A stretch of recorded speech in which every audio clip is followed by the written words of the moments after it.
a fix or a temporary agreement that they made, they're gonna go right back to the table, man. And they want to do some drastic cuts. Because that dollar's worth shit.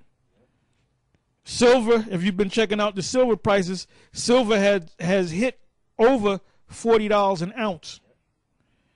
And gold is a few dollars shy, about $25 to $30 shy of $1,500.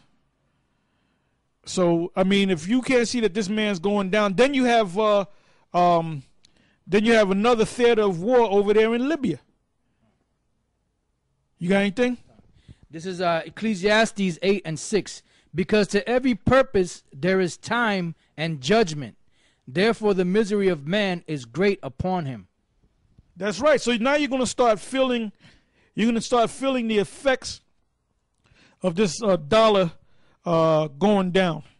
Now the next clip I'm going to show you is a news clip dealing with the loss of their of America's AAA credit status. Once you lose that, what's going to happen is your rates are going to go up dramatically. So this $14 trillion debt that you're in, you're going to have to pay more for the what's the term I'm looking for, the down payment, let's say. The total national debt is something like $56 trillion. So you're really catching hell. Now let's go to the next clip.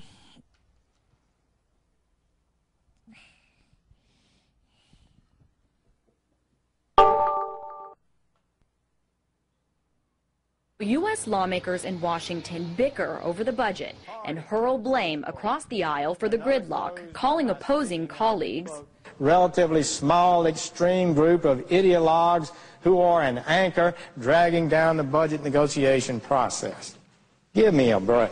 Another group of decision makers has been weighing in on the debate. One of the country's top credit agencies telling the feds something has to get done on this debt. Ratings agencies Standard & Poor and Moody's have been warning for months that the U.S. debt could threaten the country's golden AAA credit rating, telling investors in U.S. bonds essentially they may have to worry about getting paid. The U.S. debt problem is big, $14 trillion big. Meanwhile, the solutions lawmakers are coming up with to solve this problem are small. This tiny dot represents even the larger $60 billion in cuts Republican lawmakers originally proposed. Meanwhile, the U.S. government each year continues to spend a lot more than it takes in, resulting in more than $1 trillion in budget deficit. So it's all of this that rating agencies see as unsustainable and a concern. And it's a path the U.S. has been on for a while. 43 cents out of every dollar we spent this year, we borrowed against the future of our children. Continuing on this trajectory of borrowing and spending, however, would not be an option, according to financial analysts, if the U.S. was downgraded.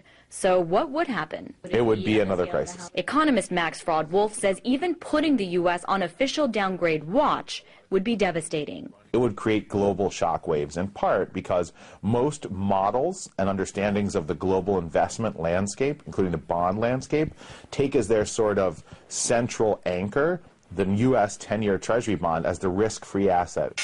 And if that asset goes from risk-free to risky for U.S. bondholders like central banks and investors all over the world, so goes the stability of currency as just one example. And so goes the low interest rate the U.S. pays to borrow money. As it is, the interest the U.S. pays on its debt is staggering. It was $187 billion in 2009. Under your proposal, it increases to $844 billion. That number would grow exponentially faster with a downgrade, because the U.S. would likely have to pay higher interest rates to borrow money, meaning less money to spend at home. Then we have to start cutting really aggressively, and for many things that are too important for Americans really to be able to agree to cut them right now. Drastic cuts in everything from energy to education to the military. Certainly it endangers the U.S. position as an empire around the world, being able to reach into every corner of the earth. Yes, absolutely. Whether the U.S. would really be downgraded is up for debate. The U.S. has the exorbitant privilege, after all, of printing dollars. The global reserve